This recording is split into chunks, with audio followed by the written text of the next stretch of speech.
Hello, hi, ನಮಸ್ಕಾರ ಎಲ್ಲರಿಗೂ. ನಾನಿವತ್ತು ಡ್ರೈ ಫ್ರೂಟ್ಸ್ ಲಡ್ಡು ಮಾಡೋಣ ಅಂತ ಎಲ್ಲ ರೆಡಿ ಮಾಡಿ ಇಟ್ಕೊಂಡಿದ್ದೀನಿ. 1 ಕಪ್ಪು ಬಾದಾಮಿ, 1 ಕಪ್ಪು ಶೇಂಗಾ ಬೀಜ, ಪಿಸ್ತಾ, ಆಮೇಲೆ ದ್ರಾಕ್ಷಿ, ಆಮೇಲೆ ಆಲ್ನೊಟ್ಟು, ಹೆಸರು ಕಾಳು ಸಮೇತ ಹಾಕ್ತೀನಿ, ಬೆಲ್ಲ ಇಷ್ಟನ್ನು ಇಟ್ಕೊಂಡು ಎಲ್ಲ ಒಂದೊಂದಾಗಿ ನಿಧಾನ ಎಣ್ಣೆ ಹಾಕದೇ ಫ್ರೈ ಮಾಡಬೇಕು. ಇವಾಗ ಮಕ್ಕಳೆಲ್ಲ ತಿನ್ನೋದಿಲ್ಲ ನೋಡಿ, ಡ್ರೈ ಫ್ರೂಟ್ಸು ತಿನ್ನುವಷ್ಟು ಪೇಷನ್ಸ್ ಇವಾಗಿನ ಮಕ್ಕಳಿಗಿಲ್ಲ. ಅದಕ್ಕೋಸ್ಕರ ಈ ಥರ ಉಂಡೆ ಮಾಡಿಕೊಂಡು ಬೆಲ್ಲದ ಜೊತೆ ಮಾಡಿ ಫ್ರಿಜ್ಜಲ್ಲಿ ಬೇಕಾದರೂ ಇಡ್ಬೋದು, ಇಲ್ಲ ಹೊರಗೇನೂ ಇಡ್ಬೋದು. ತುಂಬ ಚೆನ್ನಾಗಿರುತ್ತೆ.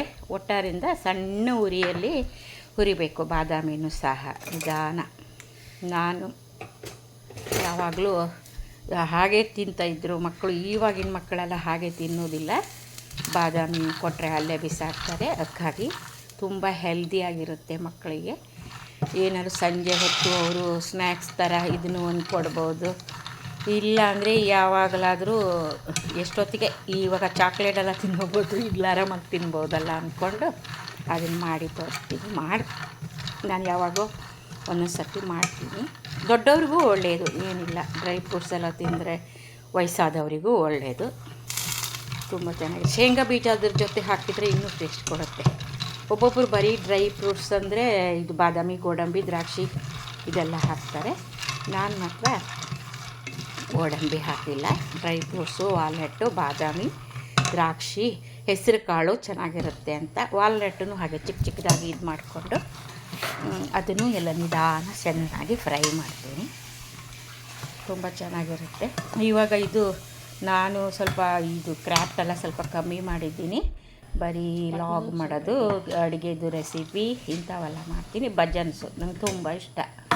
ಭಜನೆ ಯಾವುದು ಜಾನಪದ ಗೀತೆ, ಭಾವಗೀತೆ, ಇದು ದೇವರದ್ದು ಭಜನೆಗಳು ಎಲ್ಲ ತುಂಬ ಇಷ್ಟ. ಹಾಗಾಗಿ ಅದನ್ನೇ ಜಾಸ್ತಿ ಹಾಕ್ತಾಯಿದ್ದೀನಿ.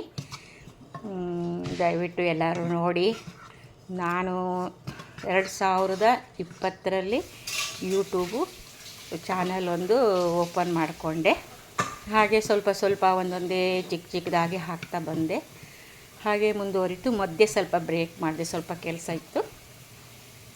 ಈಗ ಮತ್ತೆ ಶುರು ಹಚ್ಕೊಂಡೆ. ಈಗ ನನಗೆ ತುಂಬ ಇಂಟ್ರೆಸ್ಟ್ ಆಯಿತು.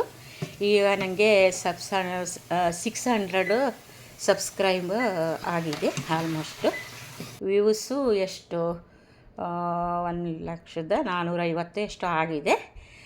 ಇಷ್ಟು ಚೆನ್ನಾಗಿ ಬಂದಿದೆ. ಹಾಗಾಗಿ ಎಲ್ಲರೂ ಸಪೋರ್ಟ್ ಮಾಡಿದ್ದಾರೆ ನನಗೆ. ಯೂಟ್ಯೂಬ್ ಫ್ರೆಂಡ್ಸು, ಯಾರು ಮುಖನೇ ಪರಿಚಯ ಇಲ್ಲದವರೆಲ್ಲ ನನಗೆ ಸಪೋರ್ಟ್ ಮಾಡಿದ್ದಾರೆ. ನಾನು ಸಹ ಅವರಿಗೆ ತುಂಬ ಚೆನ್ನಾಗಿರೋ ಹಾಡುಗಳು ಯಾವುದಾದ್ರೂ ಹಾಕಿದರೆ ನಾನು ಸಹ ಅವ್ರಿಗೆ ಲೈಕ್ ಹಾಕಿ ಸಬ್ಸ್ಕ್ರೈಬ್ ಮಾಡ್ತೀನಿ. ಆಮೇಲೆ ಅವರಿಗೆ ಇಷ್ಟು ಖುಷಿಯಾಗಲಿ ಅಂತ ಕಮೆಂಟ್ಸ್ ಹಾಕ್ತೀನಿ. ಹಾಗಾಗಿ ನನಗೆಲ್ಲ ಇಲ್ಲಿ ಫ್ರೆಂಡ್ಸ್ ಆಗಿದ್ದಾರೆ. ತೊಂದರೆ ಇಲ್ಲ. ನನಗೆ ಇದು ಬರೀ ಹಾಬಿ, ನಂದು ಟೈಮ್ ಪಾಸಿಗೋಸ್ಕರ ಮಾಡ್ತಾಯಿದ್ದೀನಿ. ಬಾಯ್.